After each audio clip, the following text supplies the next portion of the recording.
this lecture, we shall explain important concepts of capitalism and globalization.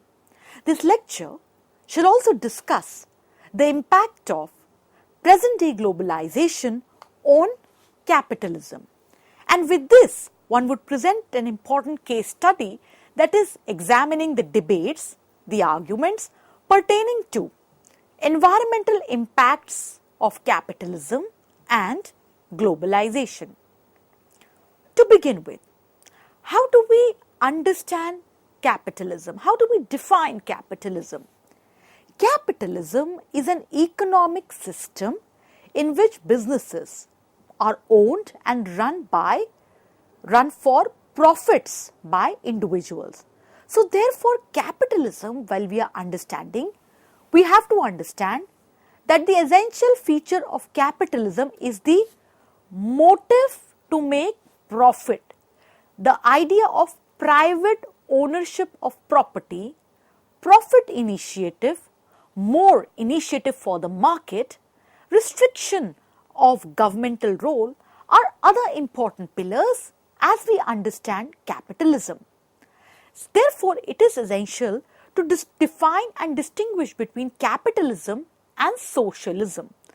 Now, we all know that this distinction is very important because a very important phase of international relations, that is Cold War, with the end of the Second World War, the Cold War was an ideological war between the capitalist side and the communist side.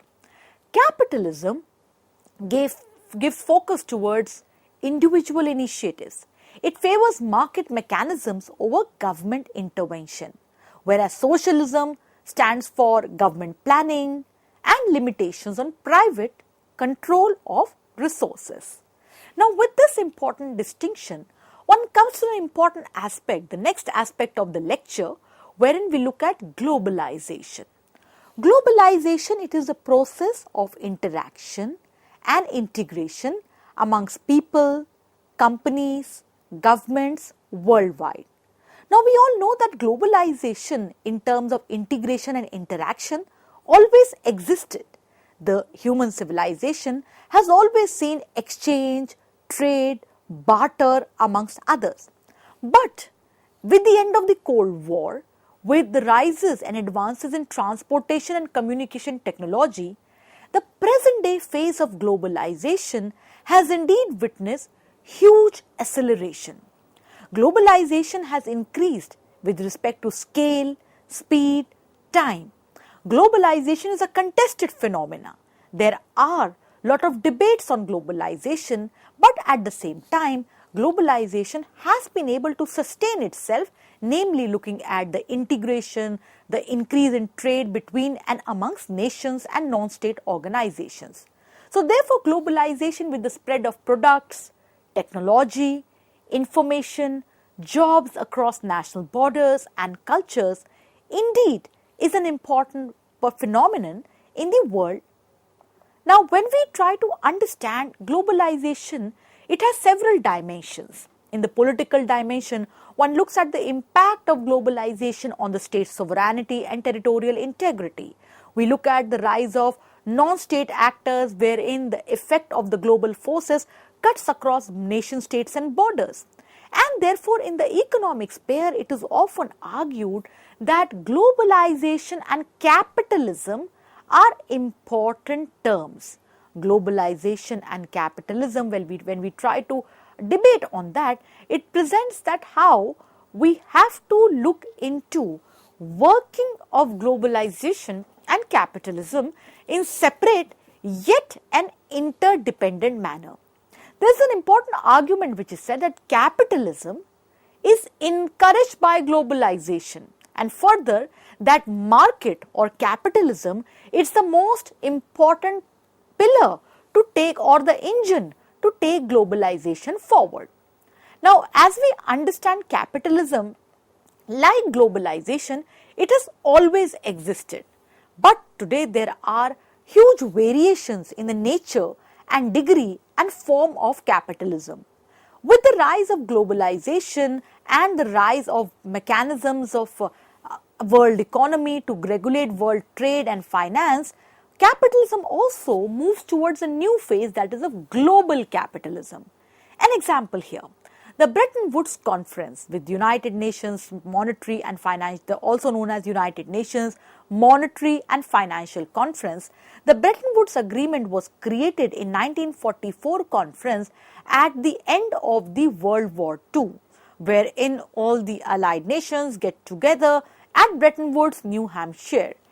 This replaced the gold standard with the US dollar as the global currency. We all know that this agreement created the World Bank and the International Monetary Fund. The International Monetary Fund, we all know that IMF, it's an important international organization with the important role of promoting international financial stability and monetary cooperation. And on the other hand, the World Bank Group, it works with the developing countries to reduce poverty and increase shared prosperity. Now, the creation of the Bretton Woods resulted in countries pegging their currencies to the US dollar. Dollar was pegged to the price of gold. US dollar then became the dominant currency in the world economy. Further, when we look at the important arguments, that is then US was the only nation that could print globally accepted currency, and countries had more flexibility than they did with the old gold standard. When the dollar ceased to be pegged by the price of gold, it became the monetary standard with other currencies pegging their currencies to it.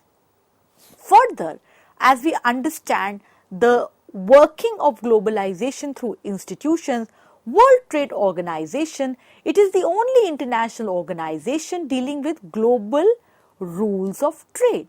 Its main function is to ensure that trade flows as smoothly, predictably, and freely as possible. Further, when we try to understand how the present day form of globalization somewhere supported global capitalism, to elaborate on that, we take an important work from Henry H., that is a Marxist analysis of present day globalization, nature, society and thought. And herein the argument is that WTO seeks to reduce the role of the state. Further, WTO helps to facilitate the growth of cooperations at the expense of the third world, the concerns of the developing world.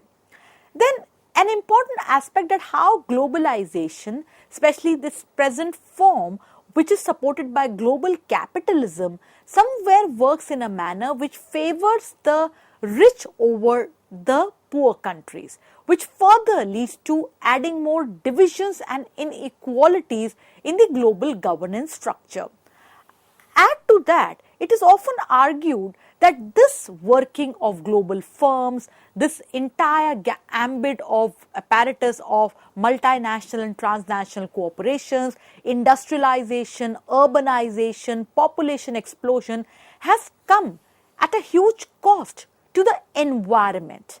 That is, environment today is under huge threat from climate change, global warming, loss of biodiversity, depletion of ozone layer amongst others. To add further and to state further on this aspect of how the present day form of capitalism and globalization, namely globalization led by neoliberalism and capitalism in the form of global capitalism, how and what impact does it have on the environment? We will look at both the sides in order to explain and discuss the point. We have an important article that we refer right now, that is by Masood Mowahed at the World Economic Forum 2016. It's an important article which is also there at wef.org, and the title of the article is, "Does capitalism have to be bad for the environment?" So let's find out what does the article say. The article tells us that we are all aware about overpopulation, exploitation of natural resources, environmental crisis. The article tells us, Mossad Moawit at the World Economic Forum article in 2016 tells us that unbridled industrial activity leads to environmental disasters. And what are they? Global warming, climate change, acid disposition, soil degradation, air and water pollution. The article further points out that environmental hazards are inherent to the dynamics of capitalism as a universal economic system. While understanding capitalism, the author points out that how do we define capitalism? Capitalism is defined as production for profit for a competitive market. Capitalism could be understood as an economic system in which the private profit maximization motive lies at the core of its virtues. Capitalism could be understood as that its virtues are embedded in its impressive productivity and growth rates. Further, the author points out that capitalism needs endless growth of production in order to remain stable, raise the standards of living and produce ample employment for the young and increasing world population. Further, the article points out that is in this cycle of capitalism, production is dependent on consumption. Without sufficient consumption, which creates more demands for production, the production cycle would be hampered.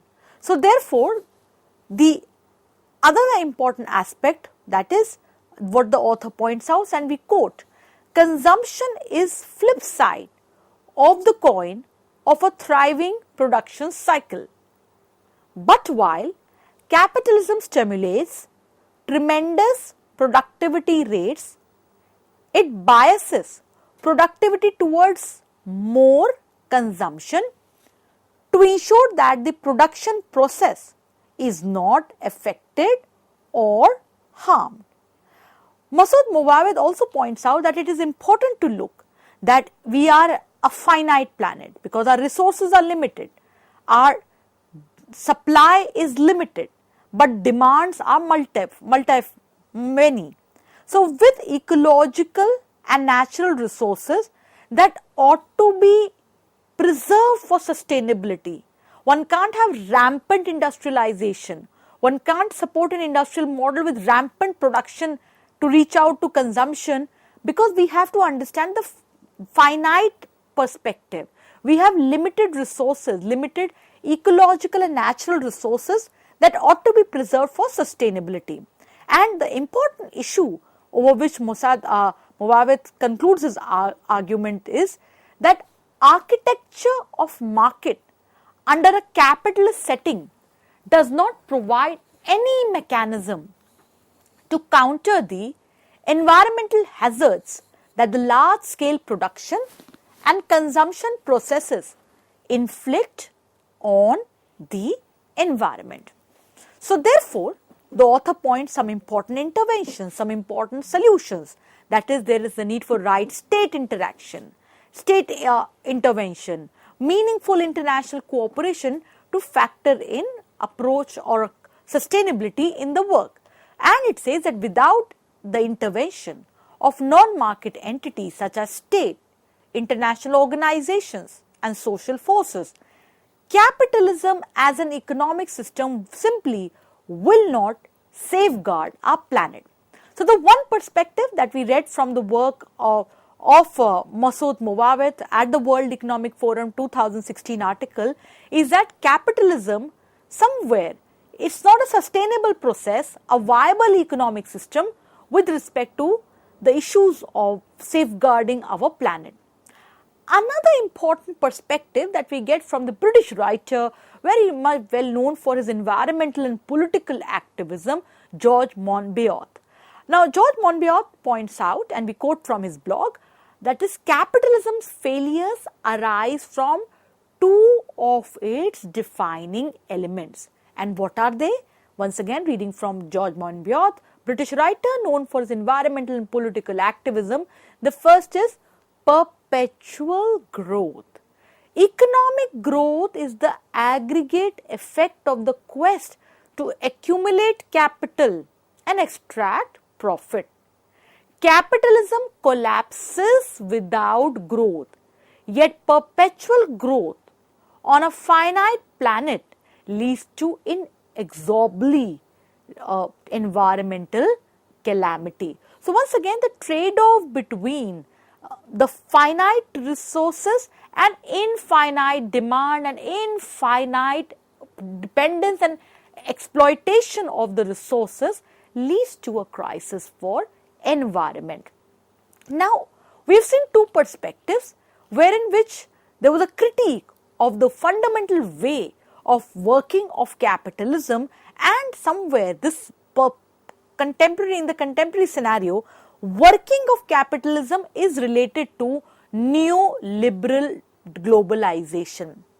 In the same scenario, there is an alternate perspective which presents another story.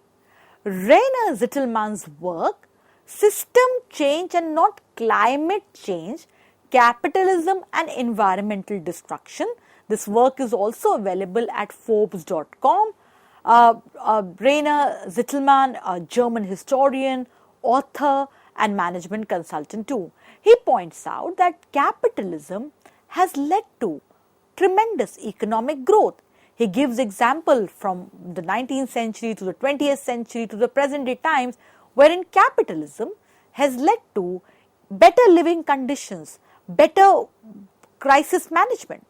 The author points out that industrialization causes environmental problems, but he also adds the assertion that growth automatically leads to ever accelerating environmental degradation. It is also false. Once again, dear learners, we are quoting from the work of Rainer Zitelmann. That is, he points out industrial development and technological advances have contributed significantly to relieving the burden on the environment. Let's find out how. Rainer Zitelmann gives reference to two important books in his work. And what are the two important books? He gives reference to the work of Indor Gokhlani, that is in his book, The Improving State of the World, and the other book by Steven Pinker in the chapter 10, The Environment of his book, Enlightenment Now. Today we are not only living longer, healthier lives in unprecedented prosperity, but it also talks, for using references from these two books, that we are also doing on a comparatively clean planet. Rainer Zitelmann also refers to some of the important works which points out at how socialism led to huge cost, and somewhere there was inefficiency in the working of the public sector units, and environment had to bear the brunt of the working of the colossal waste from the public sector units.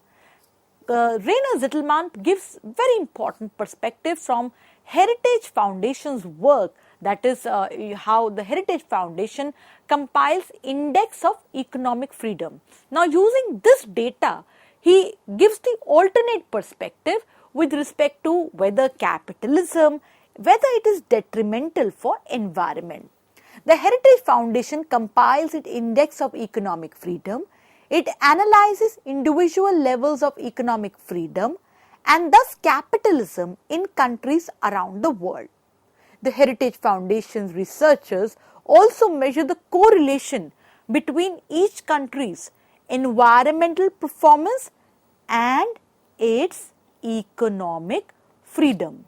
It points out that world's most economically free countries achieve the highest environmental performance rankings with an average score of 76.1, followed by the countries that are mostly free, which score an average of 69.5. In stark contrast, once again quoting from the author's work from Forbes.com, the economically repressed and mostly unfree countries all score less than 50 for environmental performance. So therefore, one finds here is that the alternate perspective from Rainer Zitelmann's work, that is, one has to look at how industrial development, technological advances have contributed in an important manner to relieve the burden, to lessen the burden on the environment. He gives important insights to tell us that how today it's not only about increasing prosperity, but technological advances and capitalism with globalization, it has been possible to factor in sustainability. It has been possible to work out a comparatively clean planet. Rainer Zitelmann's work, German historian, author and management consultant, points out that how capitalism has proved to be beneficial. It has factored in economic growth, but at the same time, one cannot ignore how this has industrialization causes environment problem, but to say that growth is detrimental to environment will be wrong, or that growth is accelerating environmental degradation would be false. So dear learners, while understanding capitalism, namely capitalism is a very important economic system, capitalism works on profit. Capitalism favors individual and market initiatives as contrasted with that of a socialist or a socialist system where there is government planning, or a communist system which talks about doing away with the state apparatus. Capitalism, on the other hand, favors market mechanisms. It favors the idea of individual initiative and entrepreneurship. Now, this capitalism today has undergone change. Capitalism today exists in a global framework. Therefore, global capitalism is an important ideology, an important economic value that is guiding the work of global corporations, global firms in the world polity. And an important context of that is present day globalization driven by neoliberalism, that is namely integration and interaction amongst the people, companies and governments worldwide, made possible in an accelerated manner with the improvements and advances in transportation and communication technology.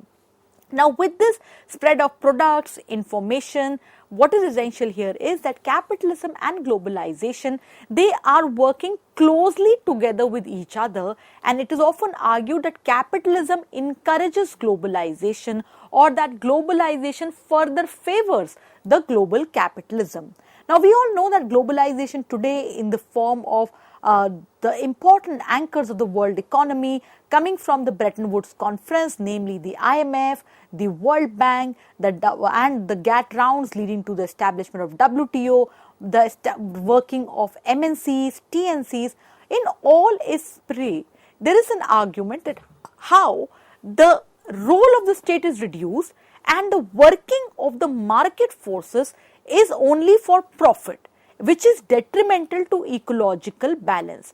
Today, the argument that one is witnessing proliferation of environmental issues from climate change, global warming, depletion of ozone layer, there are perspectives that is globalization and the capitalism related to it, is it bad for the environment? We took reference to three alternate perspectives to elaborate the point. First perspective by Masood Mowawed, talking about that how environmental hazards are inherent to the dynamics of capitalism as a universal system, because the endless growth for production in order to remain stable somewhere creates a situation wherein productivity, consumption and production works in a manner wherein there's a lot of pressure put on the finite planet resources, limited ecological and natural resources. So what we see here is that capitalism simply will not safeguard the economic planet